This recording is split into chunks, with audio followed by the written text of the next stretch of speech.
দর্শক, কিভাবে দেশে পরিবেশ বান্ধব গাড়ির কম দামে পাবেন ক্রেতা, কিভাবে হাইব্রিড, প্লাগ ইন হাইব্রিড ও ইভির জন্য অবকাঠামো গড়ে তোলা সহজ হবে এবং এসব কর্মকাণ্ডে কিভাবে সরকারের রাজস্ব আদায় বাড়বে, এসব বিষয় নিয়ে কথা বলার জন্য আমাদের সঙ্গে যুক্ত হয়েছেন রিকন্ডিশনড গাড়ি আমদানিকারকদের সংগঠন বারভিডার মহাসচিব রিয়াজ রহমান।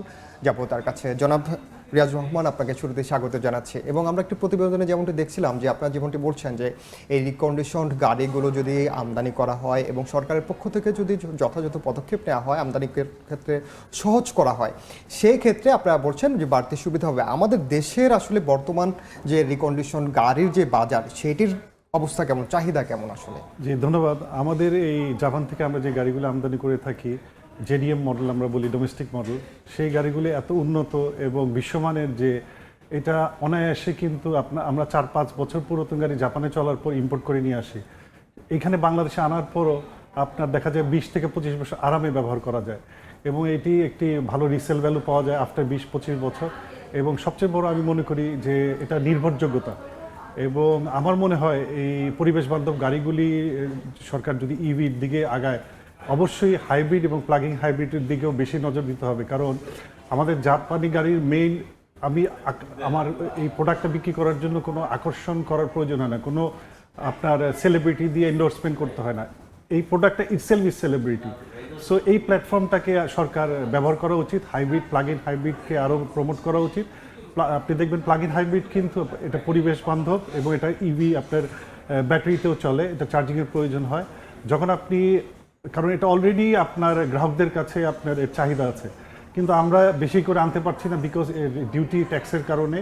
তো এটা যদি সরকার দেখে যে হাইব্রিড এবং প্লাগ ইন হাইব্রিড পরিবেশ বান্ধব এবং এটা আপনার যদি আমরা আরও প্রমোট করতে পারি, তাহলে এই জাপানি আমাদের এই প্ল্যাটফর্মটা ইউজ করে কিন্তু অটোমেটিক্যালি প্যারালেলি কিন্তু ঢাকা শহরের আশেপাশে ইভির জন্য কিন্তু এখনও ইনফ্রাস্ট্রাকচার তৈরি হয়নি, গড়ে উঠেনি।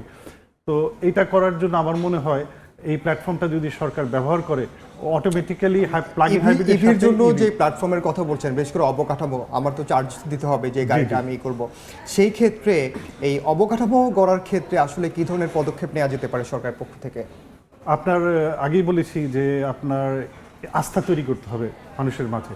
যেভাবে এই জাপানি গাড়িগুলির আস্থা তৈরি হয়েছে আজকে একদিনে কিন্তু হয়নি, এটা 40-50 বছর লেগেছে তৈরি করতে। এবং এই প্ল্যাটফর্মটাকে ব্যবহার করতে হবে সরকারকে। আপনি যখন হাইব্রিড এবং প্লাগ ইন হাইব্রিড যখন আপনি প্রমোট করবেন, অটোমেটিক্যালি দেশে অনেক প্লাগ ইন হাইব্রিড আসবে, পরিবেশ বান্ধব এবং গুণগত মানে অনেক উন্নত, সারা বিশ্বে এর সুনাম রয়েছে।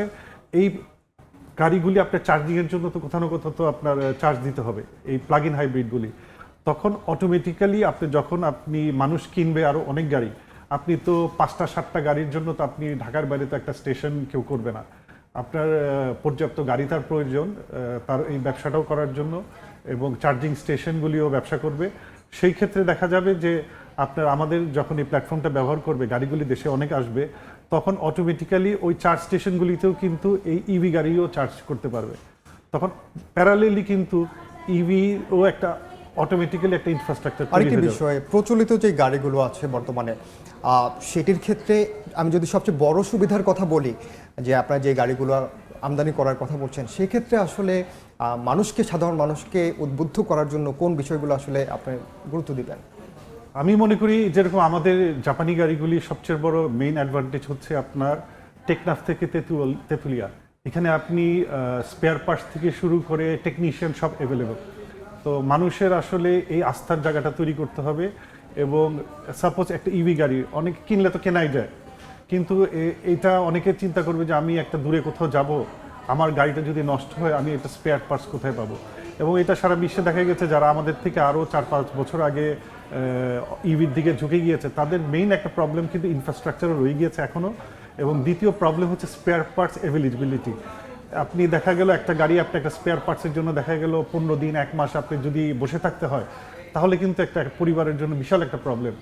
কিন্তু আপনি যখন একটা জাপানি গাড়ি, আপনি দেখবেন এমন কোনো জায়গা নাই, আপনার অলিতে গলিতে সব জায়গায় কিন্তু এটা আপনি মেরামত করার সুবিধা আছে। এবং স্পেয়ার পার্টস কিন্তু আমার মনে হয় 1 ঘন্টা 2 ঘন্টার ভিতরে আপনি এটা অ্যাভেলেবিলিটি পাওয়া যায়। এই জন্যই আসলে জাপানি গাড়িগুলি ইভি বলেন, হাইব্রিড বলেন এবং প্লাগ ইন হাইব্রিড, এখান থেকে কিন্তু আপনার যাত্রাটা আরও আগাইতে হবে। এই ক্ষেত্রে রিকন্ডিশনড কিংবা হাইব্রিড আর ইভি গাড়ি আমদানি করার ক্ষেত্রে সরকারের কাছে আসলে আপনাদের দাবিগুলো কি হতে পারে এবং আসলে মূল সমস্যাটা কোথায় মনে হয় এই পর্যন্ত আপনার? আমি মনে করি ইভি আমাদের এইটা পর্যায়ক্রমে আস্তে আস্তে অটোমেটিক্যালি শিফট আস্তে আস্তে করা উচিত সরকারেরও। এখন বর্তমানে আমরা হাইব্রিড চালাচ্ছি এবং এটা পরীক্ষিত গাড়ি বাংলাদেশের রাস্তার জন্য।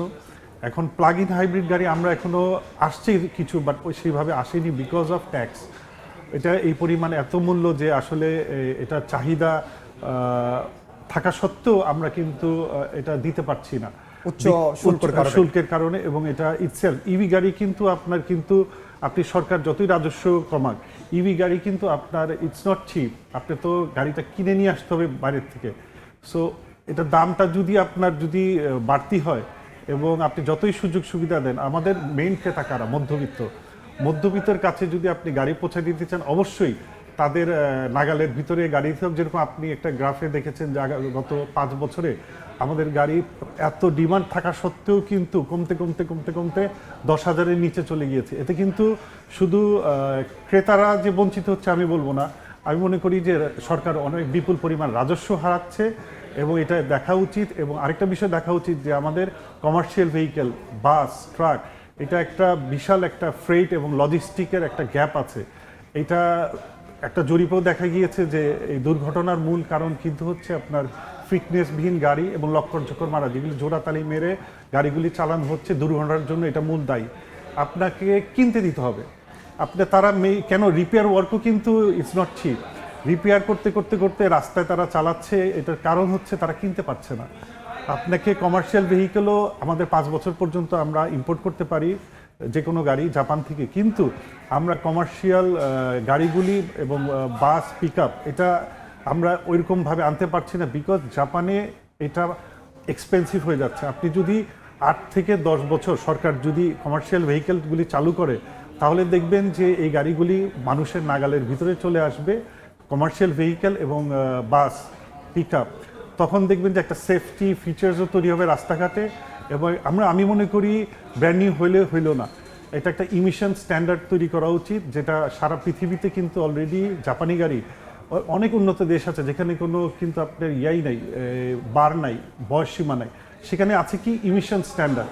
আমরা আশা করি সরকার এই বিষয়গুলোতে নজর দেবে এবং আপনাদের দাবি দেওয়াগুলো আসলে পূরণ হবে। আপনাকে অসংখ্য ধন্যবাদ রিয়াজুর রহমান আমাদের সঙ্গে যুক্ত হওয়ার জন্য। জি, ধন্যবাদ আপনাকে। রিকন্ডিশনড গাড়ি আমদানির ক্ষেত্রে বিভিন্ন বিষয় নিয়ে কথা বলছিলেন বারভিডার মহাসচিব রিয়াজ রহমান। আমরা সরাসরি যুক্ত ছিলাম তার সঙ্গে।